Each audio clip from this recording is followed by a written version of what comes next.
Hi, I'm Tony Fleming. Welcome to Fleming's Ultimate Garage.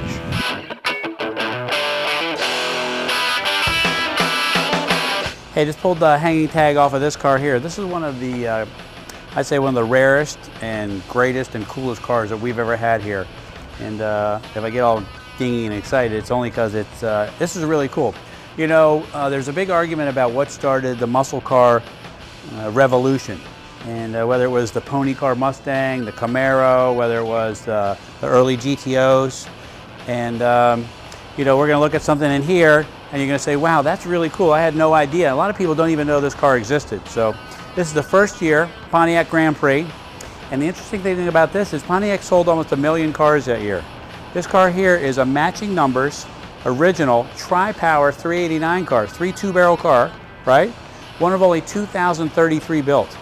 So out of that, it's less than 1%. 389, tri-power, all set up on this car. Some great cool features that maybe you've heard about but never seen. Let's take a walk around and we'll look at it. This right here, we have the PHS documentation. This car, nice and correct. Things like the 8-lug wheels. The 8-lug wheels were an option checked off on the PHS documentation for this car. They're very cool. You see them on eBay. They can sell for upwards of $2,000 to $5,000 for a very nice set. These are in really great shape. Mirror finished Starlight black paint. This mirror right here is correct. They mounted on the fenders later on and they moved them up here, but this is where it belongs and this is where it is. And this is a remote mirror. What I wanted you to do is just take a walk around the car for a minute and take a peek at, you know, we talk about this sometimes, but you know, with in the era of what makes these cars great looking is they had really long quarter panels and made them look like they were flowing. You know, that's part of the art of the design of a car. And I wanted Justin to come back over here, if he could, and maybe take a peek down the side of this car. Because it takes a true metal craftsman to make metal out of this. You can't make Bondo look like this. Because this right here is well done, and somebody spent a lot of time making sure that it was nice and straight, looked good, and the chrome fit and finish was excellent. And you have to start out with a really nice car on top of it. Because that's how you get to this place. Chrome and stainless on this car is excellent, just the way it rolled off the showroom floor. Nothing's been modified on this car except for the addition of radial tires. This is really cool. Let me go ahead and take this air cleaner off for you. It's a factory tri-power setup, 3 2-barrel carburetors, gate coded, correct. This car just came in. We'll detail the engine compartment, but I just wanted you to see it early. The correct codes are stamped on the front of the block. Got the correct power steering. It's got power brakes. So you're getting really what we call, which is similar to an Olds 442. The Olds 442 was considered the gentleman's muscle car. And this is one and the same. This is what we consider the gentleman's muscle car. Tri-power setup on a full-size GM car. Here's a cool feature. Take a walk over here and check this out. This is cruise control. Cruise control on a tri-power setup. How cool is that? I was looking at the PHS documentation. I didn't see the speed control on there and I could have missed it, of course. And I don't know if it's dealer installed or aftermarket, but it looks to be circa early 1960s, and it's in excellent, excellent condition. The whole car is in excellent condition. And you know what's nice about this is Pontiacs, you just can't fake a Pontiac because you get the PHS documentation.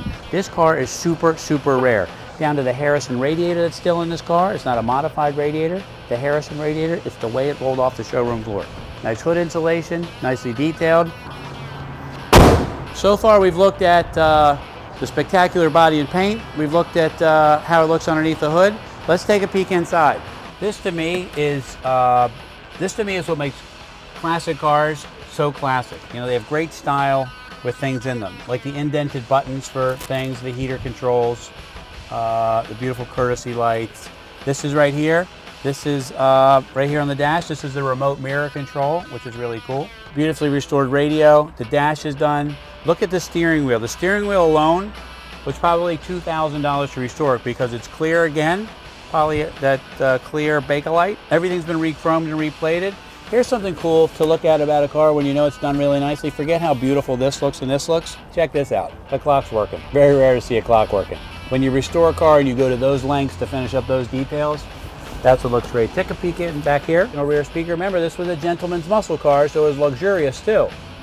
But not only that, it goes well and it sounds great. How about I go ahead and start it for you and you can hear what it sounds like. Oh, by the way, factory tach. You can adjust where you want the red line to be. I like to put the red line at 10,000 because I know General Motors engines like to rev to 10,000. I'm just kidding, just kidding. Anyway, we'll put that at 5. 5 is nice and safe. But how about I go ahead and start it for you? Listen to how smooth that is. This is the optional Slim Jim automatic. Now remember, in 1962, most cars had a power glide. This is a 3-speed automatic. Those came in the luxury cars like Cadillac, some Buicks, and this upgraded top-of-the-line Pontiac.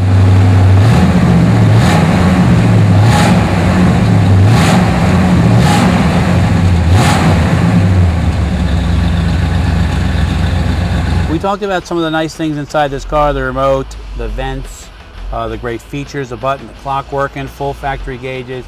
Even has something, this is nice, and this was checked off on the PHS documentation, power antenna. And everything works inside this car. Check out the cool dome light. Kind of angled back there. It's also for people who are in the back and wanted to read. I don't know, I just think it's a cool car. I love vent windows. Anyway, sorry, I'm spending too much time checking the car out. You know, I don't know how many of these are left, especially matching numbers cars, but this car, 8-lug wheels, black paint, 389 tri-power. Before the GTO was even available for sale, this car already had a multi-carbureted Pontiac engine in it. And you know, some of the features inside, from the power antenna to the courtesy lights to the remote mirror, just makes to be one cool car. Like, you show up at a car show in this car, it will be years before you ever see anybody in the same exact car. You just won't.